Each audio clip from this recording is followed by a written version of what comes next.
All right, cool creatures, happy Tuesday. We are not only going to be reading chapter 10 of The Chocolate Touch today, but we have a guest reader. I want you to give a nice warm welcome to Mr. Lowens. Hi, I'm Mr. Lawrence, but you can call me Steve. Chapter 10 from The Chocolate Touch by Patrick Skeen Catling, pictures by Margot Apple. Dragging along and thinking of all the dreadful things that had happened, John had walked about halfway home when he heard the cheery voice of his father. "Hello, hello!" called Mr. Midas. Crossing over from the other side of the street, he was on his way home from the station. "You left the party rather early, didn't you?" "What?" Mr. Midas had just seen the patches and streaks of chocolate that were drying on John's face and on his clothes. "Good gracious!" he said. "No wonder you left the party early. How did that happen?" John burst into tears. It had all been so awful, but now he could tell his father about his terrible day. He stopped crying and only sniffed a little now and then as he told the whole story. About taking the coin to the candy store, about buying the box that had turned out to have only one chocolate in it, about the toothpaste, about breakfast, the gloves, the silver dollar, the pencil, the lunch, the trumpet, and finally, the apple ducking water. "You mean to tell me they really all turned the chocolate?" Mr. Midas asked. "You're sure you didn't imagine some of this?" "Oh, no," John assured him. "Well," Mr. Midas said, still looking doubtful, "we're only a couple of blocks from that candy store of yours. Not that I've ever noticed one there. Suppose we stroll over and ask the man whether his chocolates always do strange things to people." "It's on the next corner," John said, recognizing some of the houses on the side street.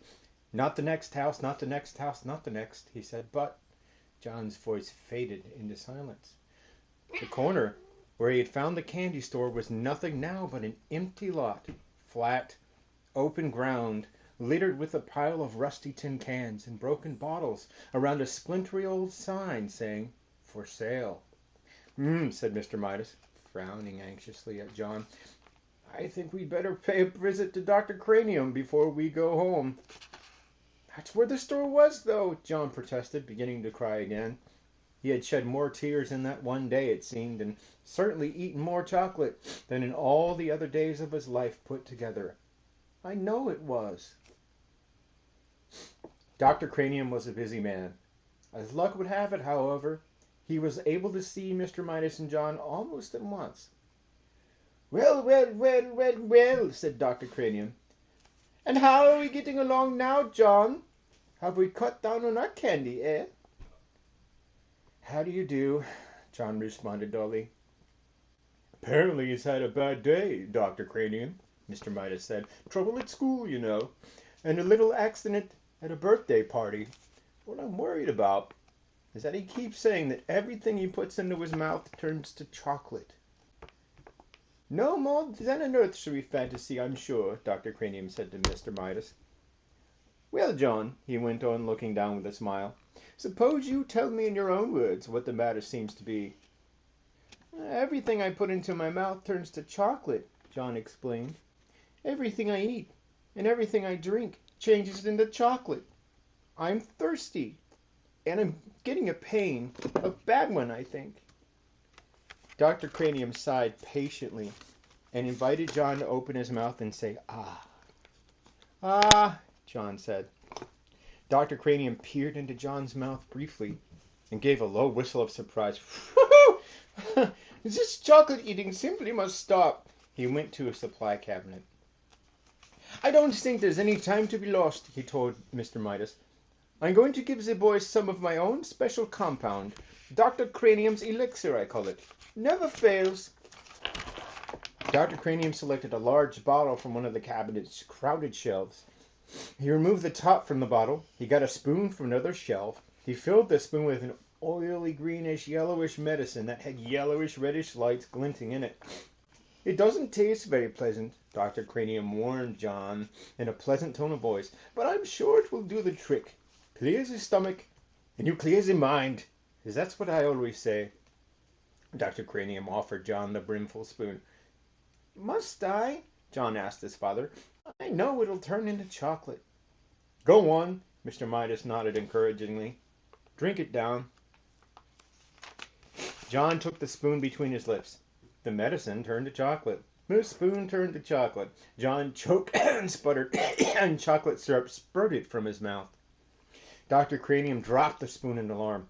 When it struck the white tiled floor, the chocolate handle snapped into several pieces. Mercy, said Dr. Cranium. I've never seen anything like it. The boy's whole system seems to be so chocolatified that it chocolatifies everything it touches. After he had recovered somewhat, the doctor went on. I believe that this must be an unprecedented case of chocolatitis. I shall call it Cranium's disease.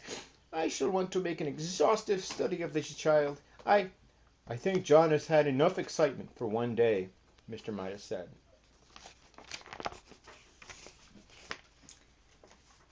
All right, cool creatures. We should give some snaps to our guest reader because he did an awesome, awesome job. And here's a great picture of John in Dr. Cranium's office. I wonder what's going to happen next. It looks like John's dad and Dr. Cranium now see what's going on with John, so they can tell he's been telling the truth. Do you think he's going to be able to solve his problem? Do you think he's going to get some help to do that? Well, we'll find out tomorrow some more information. All right, I love you dearly, cool creatures, and I'll see you soon.